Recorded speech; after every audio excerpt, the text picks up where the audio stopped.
Hello friends, 2IIT सरकारी में आपका स्वागत है। मैं मयंक शुक्ला जीएस के इस नए लेक्चर में आपका स्वागत करता हूं और आशा करता हूं कि सभी लोग स्वस्थ और मस्त होंगे और आराम से घर में पढ़ाई कर रहे होंगे।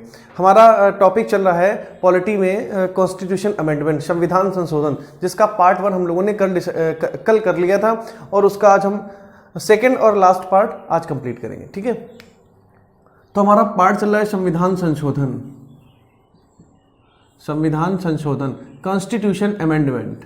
ठीक है, कॉन्स्टिट्यूशन अमेंडमेंट, ये हमने प्रक्रिया कहाँ से ली है भाई? दक्षिण अफ्रीका से, साउथ अफ्रीका से। तो इस टॉपिक के तहत हम लोगों ने पार्ट फर्स्ट में कल कर लिया था, वही 44 अमेंडमेंट तक है ना। उसमें कुछ रिवाइज कर लेते हैं। पहला अमेंडमेंट था 1951 में हुआ था। पहले संविधान संशोधन के तहत संविधान में नवीन अनुसूची जोड़ी गई थी और उसके तहत भूमि अधिग्रहण को परिभाषित किया गया था। उस केस का नाम था चंपकदोराइज्म वर्सेस मद्रास राज 1951, पहला केस। उसके बाद दूसरा हमारा अमेंडमेंट 1951 में हुआ था। उसके बाद सातवां अमेंडमेंट हमारा 1957 में हुआ था, सातवां अमेंडमेंट, जिसके तहत 6 केंद्र शासित प्रदेश और 14 राज्य जोड़े गए थे। उसके बाद 10वां संविधान संशोधन हमारा 1960 में हुआ था, जिसके तहत SC, ST और एंग्लो इंडियंस के रिजर्वेशन को 10 वर्ष के लिए बढ़ा दिया गया था। ठीक है, याद रखना रिजर्वेशन की मैक्सिमम वैलिडिटी 10 वर्ष है, उसके बाद हमको आगे बढ़ाना पड़ता है, आजीवन नहीं है। उसके बाद हमारा इसके बाद आया था 15वां संविधान संशोधन, जिसके तहत हम लोगों ने हाईकोर्ट के न्यायाधीश की जो रिटायरमेंट एज थी वो 60 से 62 कर दी थी। उसके बाद हमारा आता है 21वां संविधान संशोधन, जिसके तहत संविधान में 15वीं भाषा सिंधी को जोड़ा गया था।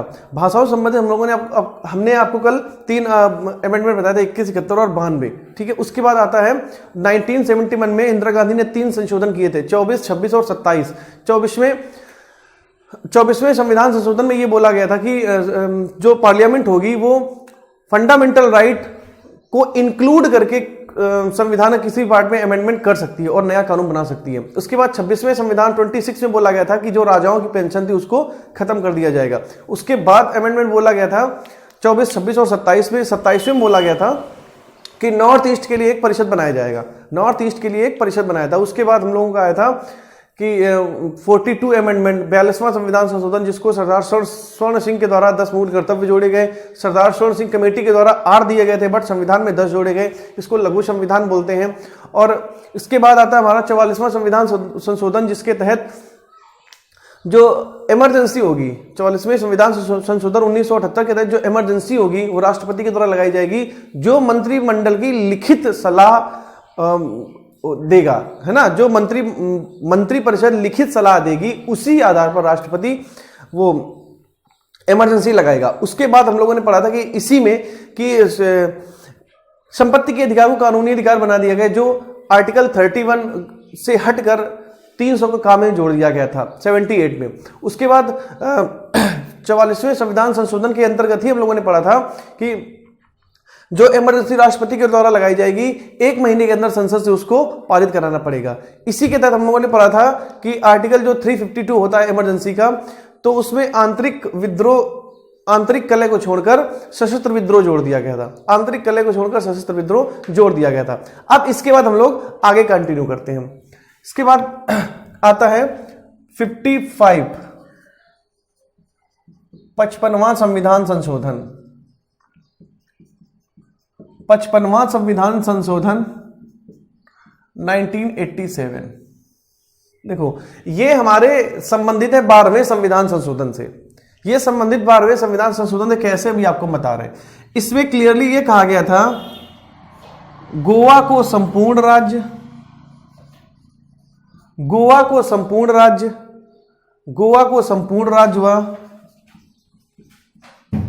दादरा नगर हवेली,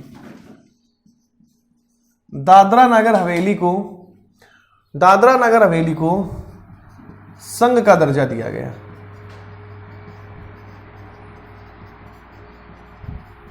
देखो, इससे दो टाइप से क्वेश्चन आते हैं। गोवा भारत का संपूर्ण राज्य कब बना? गोवा भारत का संपूर्ण राज्य कब बना भाई? 1987।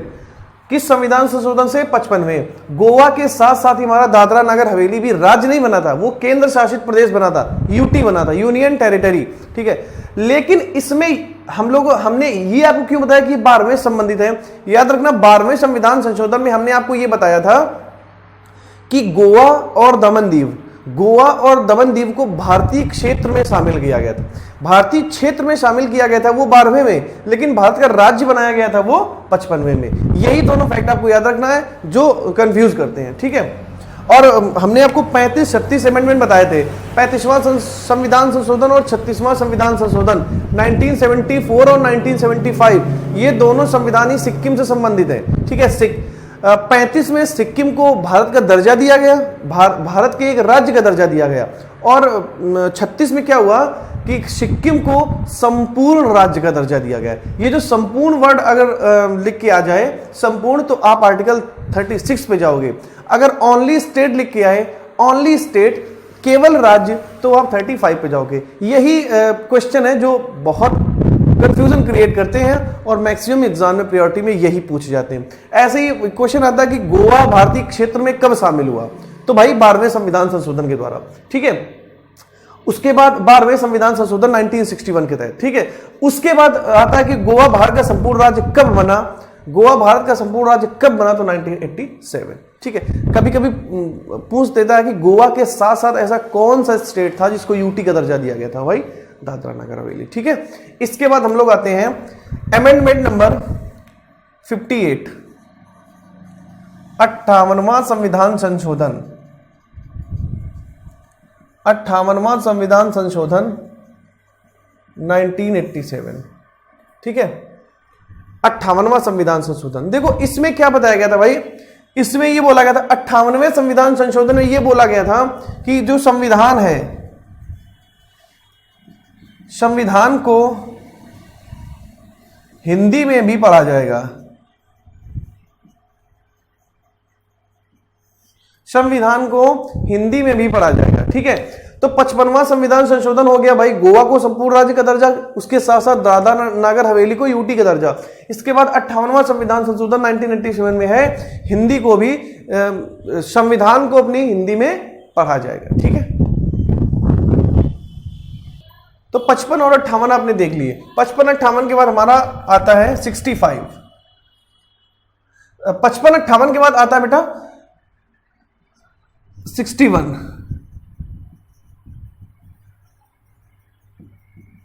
61वां संविधान संशोधन 1989। 61वां संविधान संशोधन, देखो ये संशोधन बहुत इंपॉर्टेंट है। ये पूछा जाता है कि मताधिकार की उम्र को 21 से 18 वर्ष किया गया,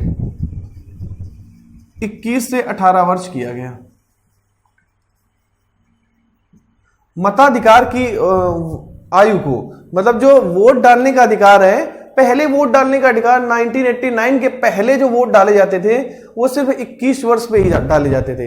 अगर कोई 20 वर्ष और 11 महीने का है तो वो वोट नहीं डाल सकता है।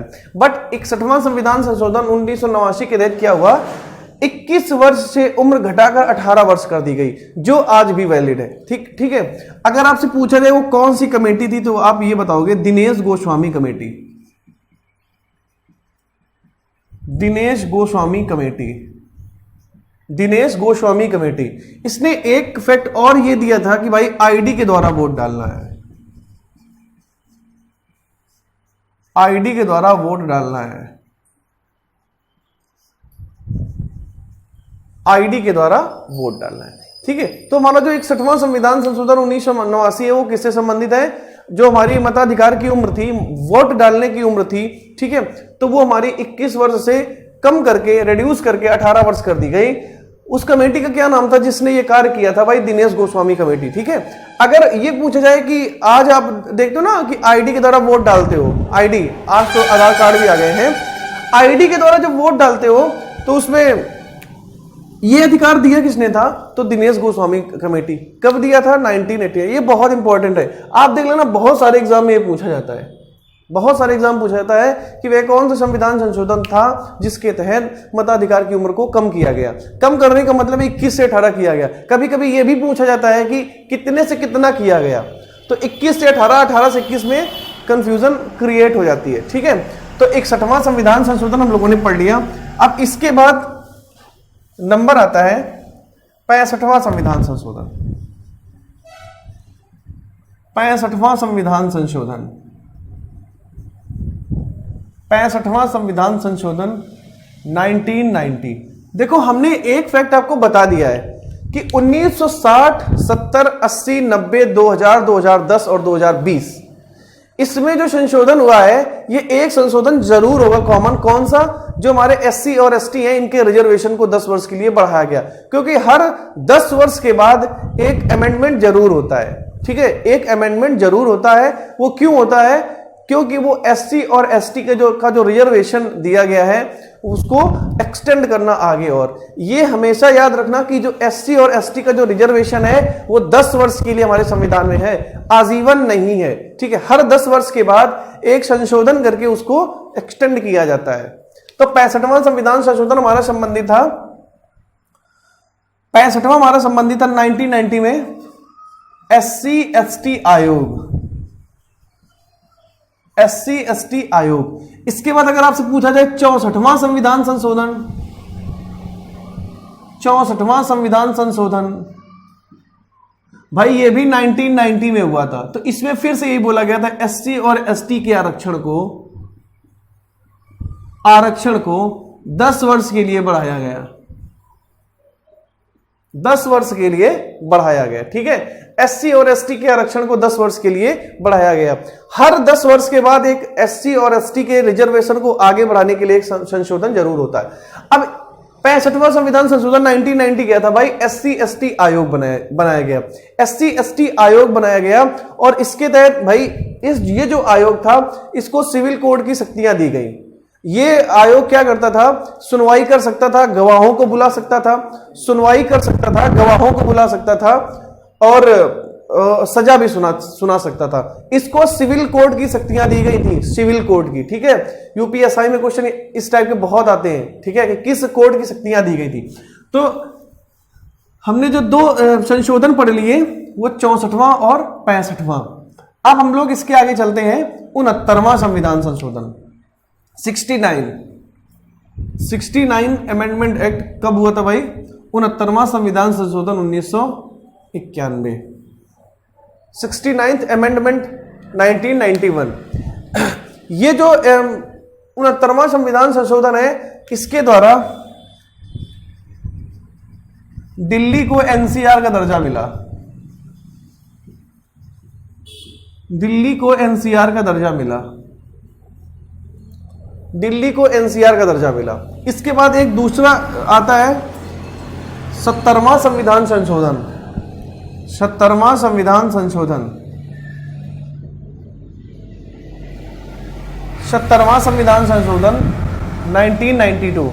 जो 17th अमेंडमेंट एक्ट 1992 था इसके तहत दिल्ली और पौंडीचेरी के जो एमएलए होंगे, दिल्ली और पौंडीचेरी के जो एमएलए होंगे वो प्रेसिडेंट के इलेक्शन में अपना वोट करेंगे। ठीक है,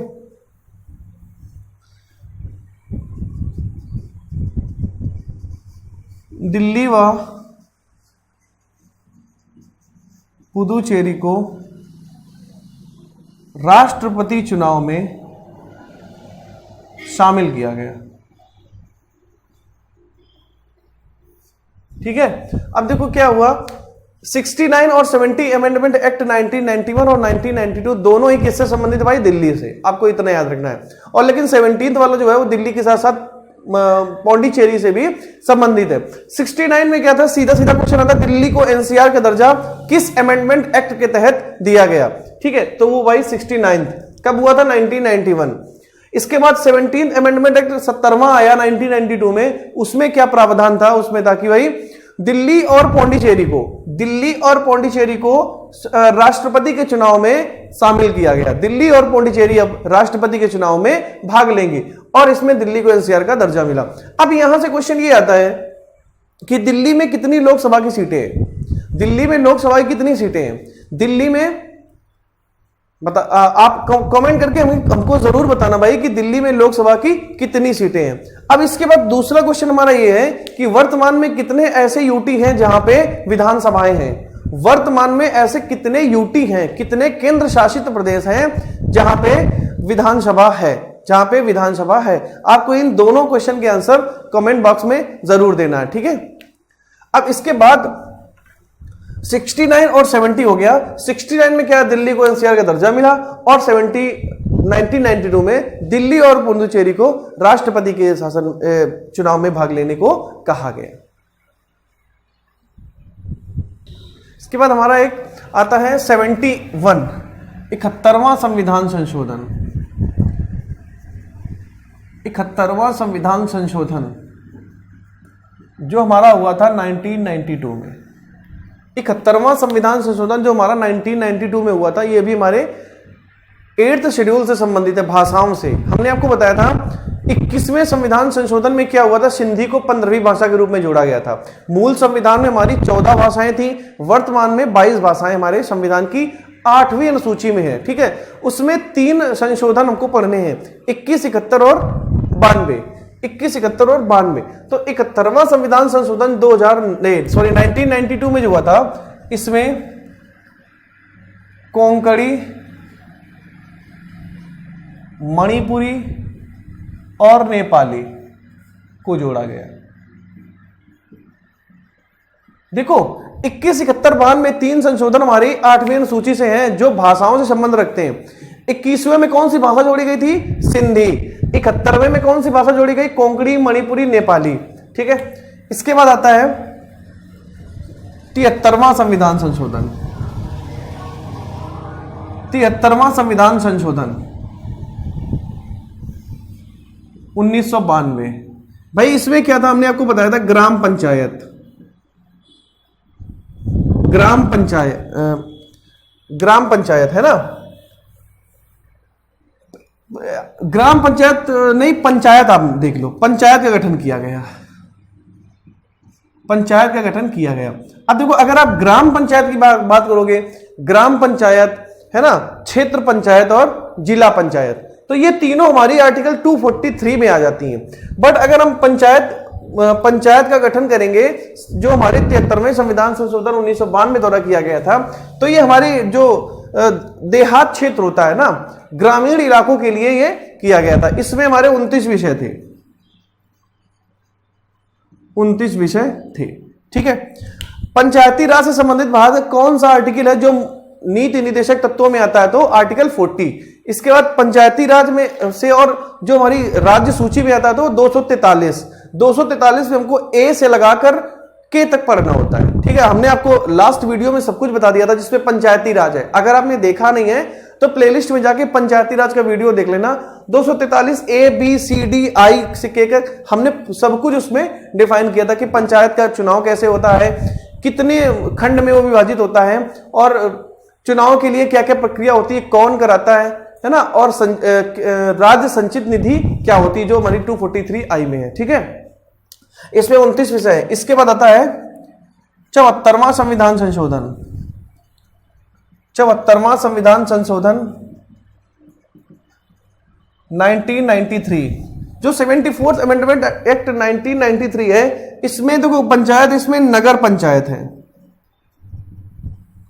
नगर पंचायत का गठन किया गया। नगर पंचायत में कितने विषय हैं, 18। जो पंचायती राज व्यवस्था है, ये पंचायत गठन है, ये राज्य सूची का विषय है। तो 73वां 74वां संविधान संशोधन किससे संबंधित है भाई, 1992 और 1993। पहला संबंधित है पंचायत से, ग्राम पंचायत से या ग्रामीण क्षेत्र से, दूसरा है नगर पंचायत से, दूसरा है नगर पंचायत से। ये 9th शेड्यूल में है, 9th शेड्यूल में है ना। इसके देखो ये हमारी 11th में आ जाती है, पार्ट 9th है, ये 11th शेड्यूल में आती है और ये 12वीं सूची में आती है। ये 11वीं सूची में है, ये 12वीं सूची में, ठीक है। जो हमारा 73वां संविधान संशोधन है वो 11वीं अनुसूची से संबंधित है, जो 74वां संविधान संशोधन है वो 12वीं अनुसूची से संबंधित है। अब आपसे पूछा जाएगा कि 73वें संविधान संशोधन में कितने विषय हैं, तो आपका आंसर होगा 29। 74वें संविधान संशोधन के द्वारा जो नगर पंचायत थी उसमें कितने विषयों को जोड़ा गया था? आपका आंसर होगा 18। इसके बाद हमारा आता है 79 अमेंडमेंट एक्ट 2000। ठीक है, सिंपल सी बात है, अगर ये 2000 है तो इसमें पहला प्रावधान क्या होगा? पहला प्रावधान होगा SC ST के रिजर्वेशन को, आरक्षण को 10 वर्ष के लिए एक्सटेंड किया गया, 10 वर्ष के लिए बढ़ाया गया। जो SC ST का आरक्षण था वो 10 वर्ष बढ़ाया गया। इसके बाद है हमारा 81 81वां संविधान संशोधन। 81वां संविधान संशोधन हमारा है 2000। ये भी 2000 में हुआ था। ये बहुत इंपॉर्टेंट है, इससे फैक्ट निकल के ही आता है कि 81वें संविधान संशोधन में जो राज्य थे, राज्यों को प्रत्यक्ष केंद्रीय कर से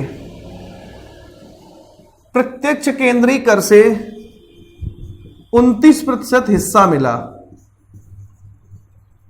राज्यों को प्रत्यक्ष केंद्रीय कर से 29% हिस्सा मिला। जो हमारा 81वां संविधान संशोधन है जो 2000 में किया गया था, इसमें यह प्रावधान है कि जो राज्य हैं, राज्यों को प्रत्यक्ष केंद्रीय कर में 29% हिस्सा दिया गया। यह 29% बहुत इंपॉर्टेंट है कि कभी कभी पूछ लिया जाता है डायरेक्ट कि प्रत्यक्ष केंद्रीय कर से राज्यों को कितना प्रतिशत हिस्सा देने का प्रावधान है, तो वो 29%। ठीक है, तो आपका ये हो गया 79 और 81। 79 हमारा किससे संबंधित है? जो SC और ST का जो रिजर्वेशन है उसको एक्सटेंड कर दिया गया 10 वर्ष के लिए। इसके बाद हमारा आता है 84 अमेंडमेंट एक्ट 2001 से। इसमें 84वां संविधान संशोधन 2001, इसमें यह बोला गया था कि हमारा जो 2026 तक विधानसभा क्षेत्र है, विधानसभा में जो सीटें हैं उनमें कोई भी परिवर्तन नहीं होगा। ठीक है, 2026 तक, ये भाई ड्यू डेट याद रखना, 2026 तक विधानसभा की सीटों में कोई परिवर्तन नहीं होगा, कोई परिवर्तन नहीं होगा। ठीक है, जो 84वां संविधान संशोधन था वो ये बोलता है कि 2026 तक विधानसभा की सीटों में कोई परिवर्तन नहीं होगा। और ये किसके आधार पर था? ये 1971 के परिसीमन आयोग के आधार पर।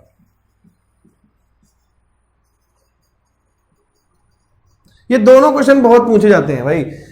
किस वर्ष तक विधानसभा की सीटों में कोई परिवर्तन नहीं होगा? 2026 तक। ये किस वर्ष के परिसीमन आयोग ने कहा था? तो 1971। कब जोड़ा गया था? 2001 में। कौन सा संविधान संशोधन था? 84। मतलब 84 अमेंडमेंट एक्ट 2001 में यह प्रावधान किया गया था कि हमारी जो विधानसभा की सीटें हैं 2026 तक उसमें कोई भी परिवर्तन नहीं होगा। 2026 तक उसमें कोई भी परिवर्तन नहीं होगा, याद रखना भाई। ठीक है, तो 84वां संविधान संशोधन 2001 ये बोलता है कि विधानसभा की सीटों में 2026 तक कोई परिवर्तन नहीं होगा, और ऐसा उसने 1971 के अमेंडमेंट एक्ट के तहत किया गया। अब इसके बाद आता है 86वां संविधान संशोधन 2002। 86वां संविधान संशोधन 2002, इसके तहत बोला गया था कि भाई 6 से 14 वर्ष के बच्चों को,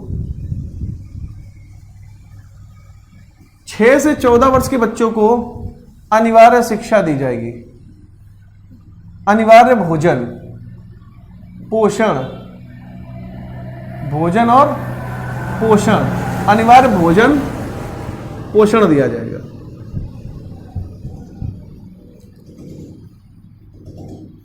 ठीक है, 86वां संविधान संशोधन 2002। याद रखना, यह पूछा जाता है कि वो लिमिट क्या है? 6 से कम 6 से अधिक 14। ठीक है, तो इसी में एक हमारा मूल अधिकार में हमने आपको पढ़ाया था 21 कक्का। मूल अधिकार में हमारे 21 कक्का में ये जोड़ा गया था कि 6 से 14 वर्ष के बच्चों को अनिवार्य शिक्षा दी जाएगी। यही हमारा डीपीएसपी में जो लोग मूल कर्तव्य पढ़ते हैं या नीति निदेशक तत्व पढ़ते हैं, तो उसमें 45 कक्का आता है। एक आर्टिकल है 45 का सब सेक्शन 1 उसमें यह बोला गया था कि 6 से 14 वर्ष के बच्चों को अनिवार्य शिक्षा दी जाएगी। इसके बाद हमारा आता है 84 संविधान, 86 के बाद आता है हमारा 86 के बाद 90वां संविधान संशोधन 2004। ठीक है, 90वां संविधान संशोधन 2004। 90 अमेंडमेंट 2004, इसमें बोला गया था भाई कि आसाम के विधानसभा सीटों का चुनाव,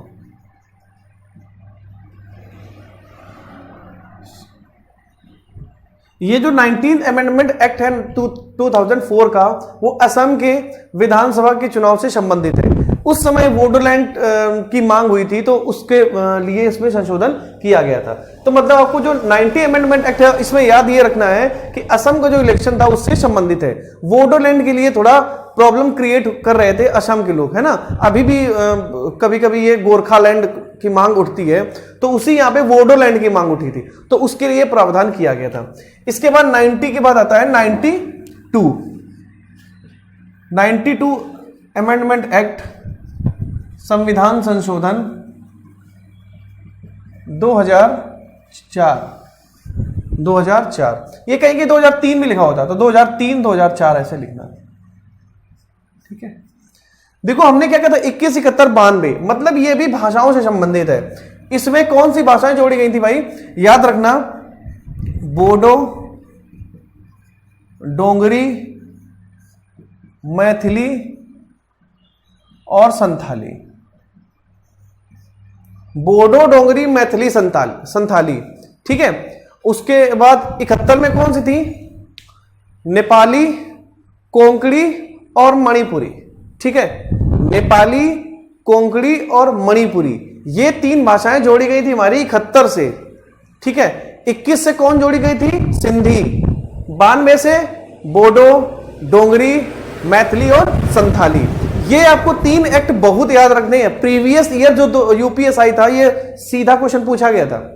तो 21 में सिंधी, 71 में नेपाली, मणिपुरी, कोंकणी, 92 में बोडो, डोंगरी, मैथिली और संथाली। 21, 71, 92 ये तीनों किससे संबंधित है, 8वीं अनुसूची से। 8वीं अनुसूची में मूल संविधान में कितनी भाषाएं थी, 14, और वर्तमान में कितनी भाषाएं हैं, 22। कितने संशोधन हुए, 21, 71, 92, 3। ठीक है, इसके बाद हमारा आता है 92 संविधान संशोधन के बाद हमारा आता है बहुत इंपॉर्टेंट है ये 100वां संविधान संशोधन, सेंचुरी जिसने मारी थी भाई। ठीक है, 100वां संविधान संशोधन 100वां संविधान संशोधन हुआ था हमारा 2004 में। 2004 में 100वां संविधान संशोधन संबंधित है भारत और बांग्लादेश से। भारत व बांग्लादेश से यह मामला था 3 बीघा कॉरिडोर का।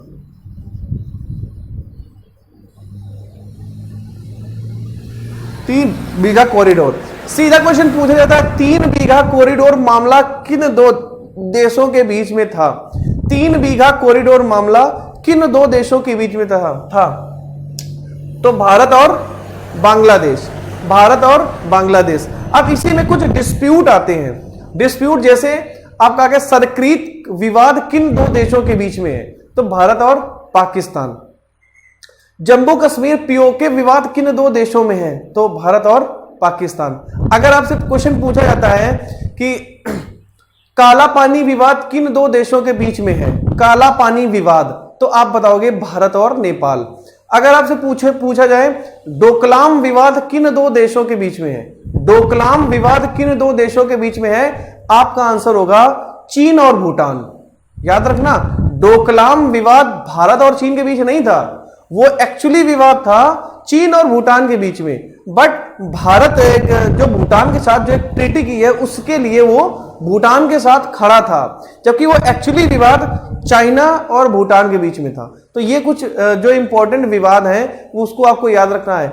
एलओसी विवाद किसके बीच में है? तो भारत और पाकिस्तान। एलएसी विवाद किन दो देशों के बीच में है? तो भारत और चीन। ठीक है, और पाकिस्तान सॉरी जम्मू कश्मीर का एक हिस्सा है जिसको लोग बोलते हैं अक्साई चीन, अक्साई चीन, उसका विवाद भारत और चीन के बीच में है। ये सारे जो विवाद हैं ये पूछे जाते हैं, विवाद सारे पूछे जाते हैं। ठीक है, इसलिए हमने आपको रिवाइज करा दिया है। तो ये आपको हो गया सवा संविधान संशोधन 2004।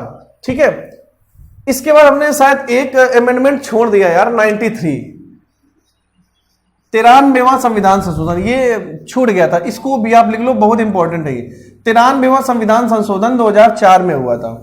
ठीक है, 93वां संविधान संशोधन, देखो किसी किसी बुक में ये 2004 लिखा है, किसी किसी बुक में ये 2005 लिखा है। तो 2004 से 2005, कभी कभी क्या होता है 2004 में विधेयक आता है और उसको पास होते होते एक साल लग जाता है। तो कोई कोई बुक 2005 लिख देते हैं और कोई कोई बुक 2004, तो 2004 ही इसका मान्य होता है। ठीक है, 93वां संविधान संशोधन जो हुआ था उसमें यह बोला गया था कि SC ST OBC, SC ST OBC इन तीनों के लिए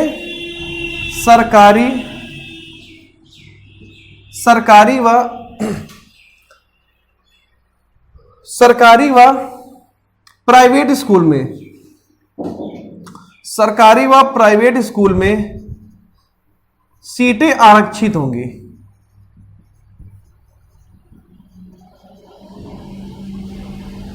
SC ST OBC सरकारी और प्राइवेट स्कूल में इनकी सीटें आरक्षित होंगी। ये कब बोला गया था भाई? 93वां संविधान संशोधन 2004 के द्वारा। ठीक है, इसके बाद हम लोगों ने पढ़ लिया सवा संविधान संशोधन। सवे संविधान संशोधन के बाद हमारा आता है 101वां संविधान संशोधन। 101 संविधान संशोधन जो हमारा हुआ था 2016 में, ये हमारा था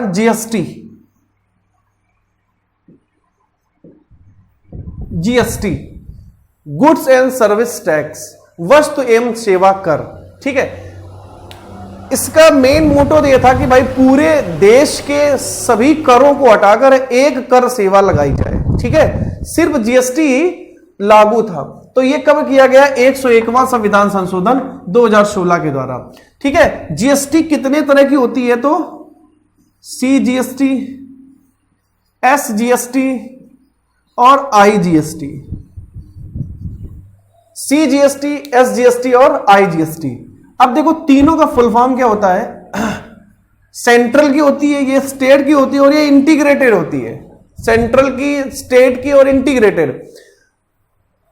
ये जीएसटी हमारी आती है 269 में, ये भी आती है 269 में, बट हमारी IGST आती है 279 में।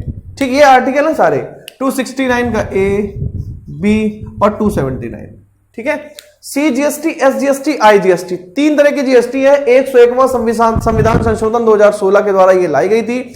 इसका मतलब ये होता है कि देश में बहुत सारे करों को हटाकर एक कर प्रणाली शुरू की जाए, गुड्स एंड सर्विस टैक्स। इस पर हम आपको एक सेपरेट वीडियो अलग से बना के देंगे। इसी में बहुत सारे क्वेश्चन आते हैं।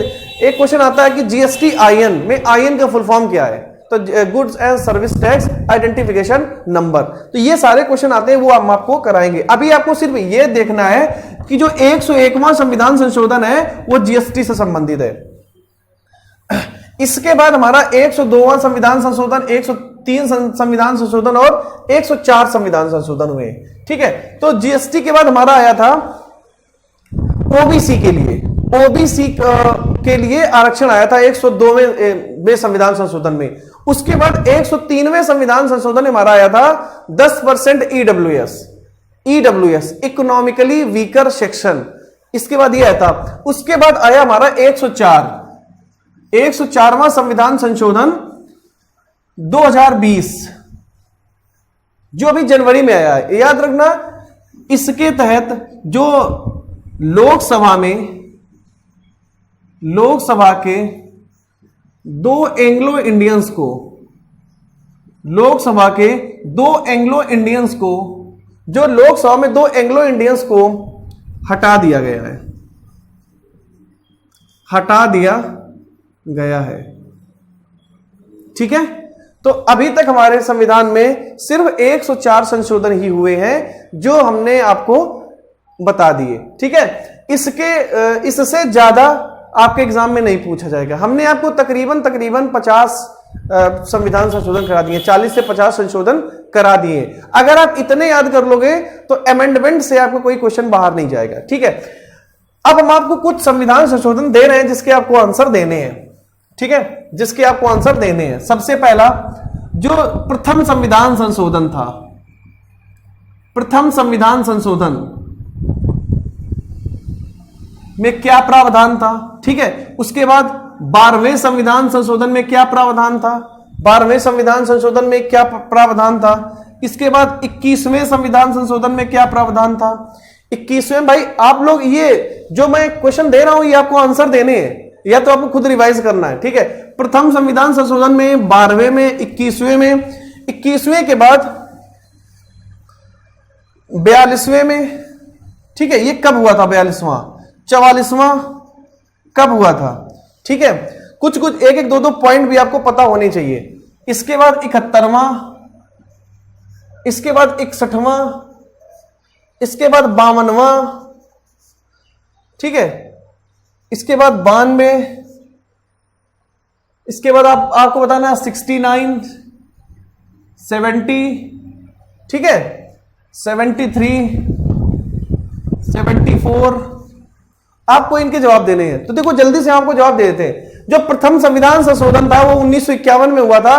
केस का नाम था चंपक दोराइजम वर्सेस मद्रास राज्य। इसके तहत भूमि अधिग्रहण को जोड़ा गया था संविधान की नवीन अनुसूची में। भूमि अधिग्रहण के कानून को या नवीन अनुसूची के कानून को हाई कोर्ट में या किसी कोर्ट में चैलेंज नहीं किया जा सकता है। इसके बाद आता है हमारा 12वां संविधान संशोधन। 12वां संविधान संशोधन ये बोलता है कि गोवा और दमन दीव भारत के क्षेत्र में शामिल हुए, भारत के क्षेत्र में शामिल हुए। इसी के बाद 1987 में आता है कि गोवा को राज्य का और दमन दीव को केंद्र का दर्जा दिया गया। 12वें संविधान संशोधन में ये शामिल किए गए थे और 1987 में इनको राज्य और संघ का दर्जा दिया गया था। गोवा के साथ दमन और दीव था। इसके बाद 21वां संविधान संशोधन आता हमारी भाषा से। 21वें संविधान संशोधन के द्वारा संविधान में 15वीं भाषा सिंधी को जोड़ा गया और ये 8th शेड्यूल में है। इसके साथ साथ 71वां संविधान संशोधन था, उसमें नेपाली, मणिपुरी और कोंकणी को जोड़ा गया था संविधान की 8वीं अनुसूची में। उसके बाद आता हमारा 92वां संविधान संशोधन 1992। उसके द्वारा बोडो, डोगरी, मैथिली और संथाली को जोड़ा गया था 8वीं अनुसूची में। इसके बाद आता है 42वां संविधान संशोधन जो 1976 में हुआ था। इसके तहत प्रस्तावना में हमारी प्रियम्बल में संशोधन किया गया था और प्रियम्बल में संशोधन करके समाजवाद, पंथ निरपेक्ष और अखंडता शब्द जोड़े गए थे। समाजवाद, पंथ निरपेक्ष, अखंडता। प्रस्तावना को किसने पेश किया था? प्रस्तावना को जवाहरलाल नेहरू ने पेश किया था। ठीक है, जवाहरलाल नेहरू ने पेश किया था। इसके बाद क्या प्रस्तावना में संशोधन अब हो सकता है? क्या अब हो सकता है संशोधन?